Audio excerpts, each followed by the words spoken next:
Ada yang sudah pernah mendengar istilah blog? Blog adalah salah satu jenis website yang kontennya berisi pemikiran satu atau beberapa penulis dan memiliki urutan posting secara kronologis dari konten terbaru ke konten terlama. Blog memiliki tampilan dan tatanan yang sangat beragam, tergantung fungsi pada blog itu sendiri, mulai dari blog yang memiliki beberapa sidebar, hingga blog yang hanya memiliki satu kolom saja. Pada dasarnya, memiliki struktur standar. Ada beberapa struktur standar pada sebuah blog. Yang pertama, header. Biasanya, terletak di bagian atas blog. Header berisi tentang judul blog, deskripsi blog, dan menu blog. Yang kedua, navbar.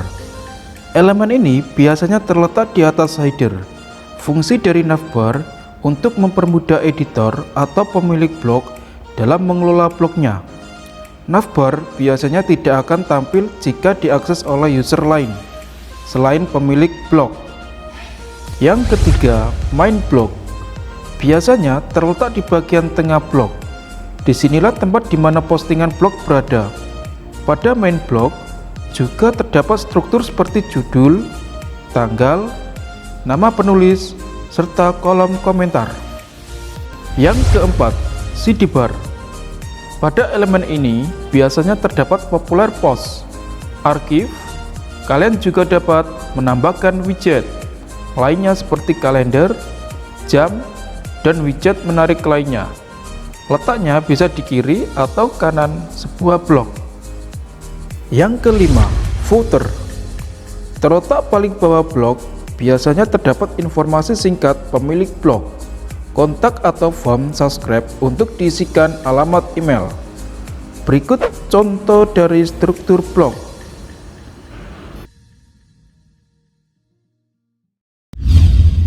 Yang selanjutnya, sejarah blog.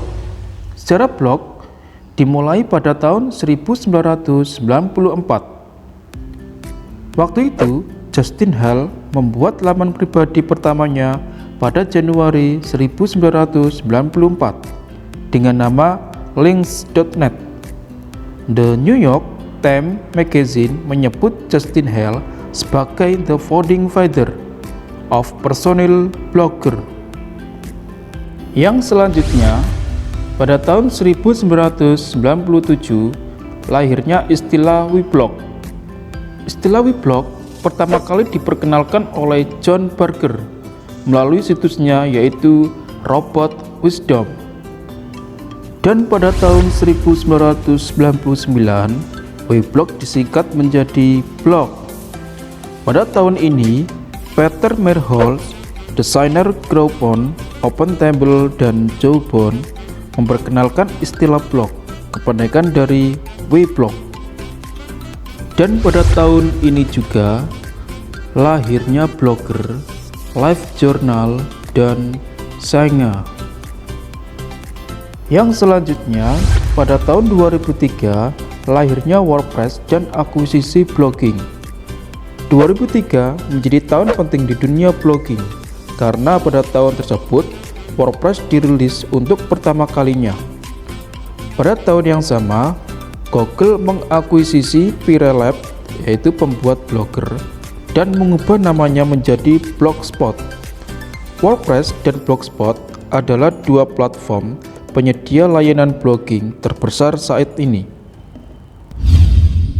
Yang selanjutnya, Ustadz akan menjelaskan tentang jenis-jenis blog. Ada beberapa jenis-jenis blog. Yang pertama, blog pribadi.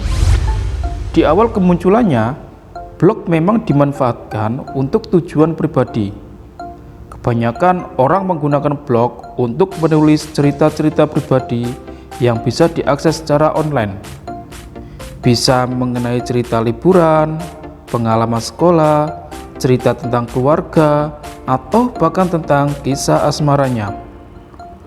Blog sering juga disebut sebagai jurnal online karena memungkinkan penggunanya untuk mencatat buku harian secara online. Yang kedua, blog profesional. Berbeda dengan blog pribadi, Blog profesional memiliki batasan tertentu dalam konten yang diterbitkan. Biasanya blog profesional berisi konten-konten yang dapat menunjukkan profesionalitas pemilik blog di suatu bidang. Misalkan, kalian ahli di bidang SEO dan digital marketing, maka kalian bisa mengisi blog profesional kalian dengan konten yang berkaitan dengan SEO dan digital marketing. Kalian harus membahas topik-topik yang berkaitan dengan SEO dan digital marketing dengan detail agar pembaca benar-benar memahami yang Anda tulis. Selanjutnya, yang ketiga, blog bisnis atau konten marketing. Tidak hanya digunakan untuk tujuan pribadi, blog juga dapat dimanfaatkan untuk mendatangkan traffic bagi website perusahaan atau toko online. Mengapa harus menggunakan blog? Karena blog lebih dinamis dan bisa merilis update konten tanpa batasan. Berbeda dengan website perusahaan atau toko online yang kontennya hanya berisi informasi produk. Dengan memanfaatkan blog untuk tujuan konten marketing, kalian bisa mendatangkan pengunjung melalui kata kunci yang sering dicari oleh calon konsumen kalian. Misalnya, kalian memiliki toko online yang menjual tas. Kalian bisa membuat konten blog yang berkaitan dengan tas seperti tips cara merawat tas, berbahan kanvas, atau tips memilih tas yang paling cocok. Manfaat dan fungsi blog. Yang pertama adalah mengasah kemampuan menulis. Menulis adalah keahlian penting yang bisa dilakukan oleh siapa saja, dan kalian bisa mengasah kemampuan tersebut melalui blog. Kalian bebas menulis artikel sebanyak-banyaknya, sampai kemampuan menulis kalian semakin baik. Terlebih lagi, blog adalah platform yang cocok digunakan untuk tema apa saja, dari traveling hingga parenting. Yang kedua, yaitu media publikasi untuk siapa saja. Selain menulis sebuah artikel atau cerita, tentu kalian ingin banyak orang yang membacanya, bukan? Nah, blog bisa melakukan publikasi untuk kalian. Jika mengirim tulisan ke sebuah media, tentu akan seleksi, dan ada kemungkinan tulisan yang kalian kirimkan tidak terbit. Melalui blog, kalian bisa menerbitkan tulisan atau karya kalian kapan saja. Yang ketiga, manfaat dan fungsi blog, yaitu bukti profesionalitas. Blog juga dapat dimanfaatkan untuk menunjukkan profesionalitas kalian di bidang tertentu. Misalnya, kalian adalah seorang profesional di bidang marketing. Kalian bisa membuat blog yang berisi tips-tips berkaitan dengan marketing. Yang keempat, sebagai sarana untuk branding.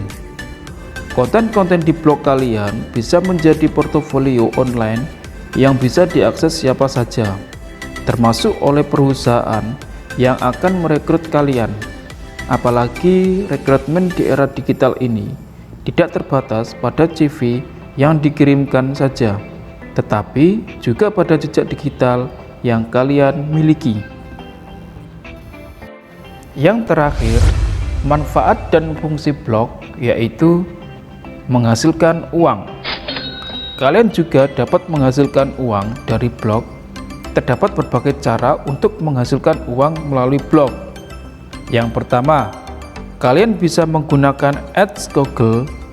Blog dengan traffic kunjungan tinggi biasanya dapat dengan mudah bekerja sama dengan layanan iklan milik Google tersebut. Yang kedua, kalian bisa mendapatkan uang dari endorsement produk. Perusahaan akan berdatangan mengajak kerjasama endorsement dengan kalian kalau kalian adalah key opinion leader atau call. Call biasanya adalah seorang profesional di bidang tertentu yang mampu menggerakkan opini pembaca. Ketiga, semakin banyak yang mengenal karya kalian, semakin terbuka juga peluang untuk membuka jasa freelance.